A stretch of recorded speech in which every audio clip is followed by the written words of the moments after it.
एक युवक की शादी होती है। वह शादी करके अपने दुल्हन को अपने साथ अपना घर लेकर आता है और दिन भर सभी घर वाले खुश होते हैं। हंसी खुशी का माहौल चलता है। दुल्हन की मुंह दिखाई की रस्में होती है और दिन भर लड़का सुहाग रात का इंतजार करता है और फिर वो घड़ी आ जाती है और वह अपने दुल्हन को लेकर कमरे में चला जाता है।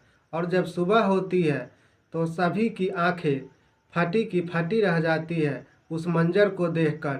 और इस घटना की जब कहानी सोशल मीडिया पे आग के तरह फैलती है तो सभी लोग हैरान हो जाते हैं कि एक नई जिंदगी की शुरुआत करने वाला व्यक्ति अपनी जिंदगी की कैसे जीवन लीला समाप्त कर लेता है। तो नमस्कार, आदाब, सत श्री अकाल। मैं आशुतोष सांडिल, आप देख रहे हैं क्राइम भूमि। दोस्तों, फिर से इस बढ़ती जुर्म की दुनिया में एक नई क्राइम कहानी लेकर आप सबों के बीच हूँ। तो आज की यह सच्ची कहानी उत्तर प्रदेश से है। यह सच्ची कहानी उत्तर प्रदेश की अयोध्या से है। अयोध्या कैंट के थाना क्षेत्र के पास सदातगंज एक गांव है। उसी गांव में मुरौना एक टोला है। वहीं की यह कहानी है। वहीं पे सुहाग रात के सेज पे एक दूल्हा अपने दुल्हन की गला दबाकर हत्या कर देता है और फिर वह अपने भी फांसी के फंदे से लटक जाता है। दरअसल बीते 7 मार्च को सदातगंज के प्रदीप नाम की एक युवक की शादी मंतू राम की बेटी से होती है, जिसका नाम शिवानी था। मंतू राम दिल्ली के लोहे मंडी में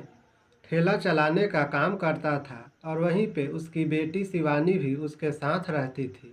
शिवानी 8वीं क्लास तक पढ़ाई की थी। प्रदीप के पिता का नाम भगन था, जिसकी डेथ सड़क दुर्घटना में हो गई थी कुछ सालों पहले। प्रदीप के 2 भाई और 3 बहन था।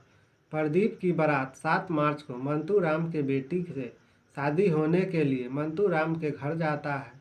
वहाँ पे हंसी खुशी का माहौल रहता है। घराती बाराती की स्वागत करते हैं। खुशी खुशी शादी की सारी रस्में खत्म होती है।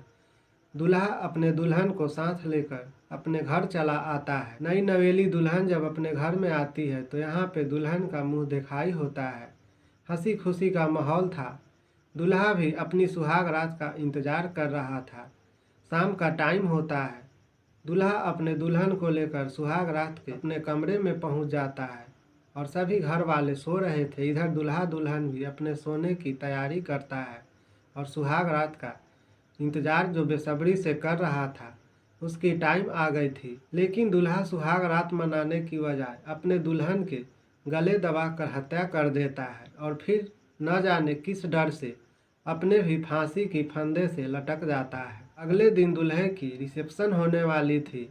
दूल्हा दुल्हन जब सुबह होने के बाद घर से नहीं निकलते तो कुछ देर इंतजार करने के बाद उसके घर वाले कमरे को ढकढकाते हैं, तब भी कोई आवाज़ नहीं आता। फिर पुलिस को सूचित किया जाता है। पुलिस मौके पे पहुंचती है। गेट को खोला जाता है तो बेड पे दुल्हन की लाश पाई जाती है और दूल्हे की लाश फंदे से लटकी हुई थी। पुलिस लाश को कब्जे में लेती है और पोस्टमार्टम के लिए भेज देती है। घर वाले से भी पूछताछ करती है ताकि कोई साक्ष्य मिले, लेकिन कोई साक्ष्य नहीं मिलता। उधर दुल्हन के परिजन को भी पुलिस और दूल्हे के घर वाले द्वारा सूचित कर दिया जाता है। सभी लोग मौके पे पहुंच जाते हैं, लेकिन सभी लोग के मुंह पे एक ही बात था कि आखिर ये हत्या कैसे हुई। आखिर जब कोई अंदर नहीं गया तो ये दूल्हा दुल्हन की बीच की क्या ऐसी बात अनबन हुई कि जिससे दोनों अपनी जीवन लीला समाप्त कर लिए। जब पोस्टमार्टम रिपोर्ट आती है तो उसमें खुलासा होती है रिपोर्ट के आधार पे कि दरअसल दूल्हा 12 बजे के आसपास दुल्हन की गले दबाकर हत्या कर देता है और वह भी अपने जान फांसी पे लटक कर दे देता है। पोस्टमार्टम रिपोर्ट आने के बाद पुलिस बताती है कि हम लोग अभी भी जांच में जुटे हुए हैं ताकि हत्या की कारण पता चल सके कि आखिर इन दोनों दूल्हा दुल्हन ने अपनी जीवन लीला क्यों समाप्त कर ली। इस घटना की खबर जैसे ही सोशल मीडिया पे आग की तरह फैलती है तो सभी लोग में चर्चा का विषय बन जाता है कि आखिर एक नई जिंदगी की शुरुआत करने वाले दूल्हा दुल्हन कैसे अपने जीवन लीला समाप्त कर लेते हैं।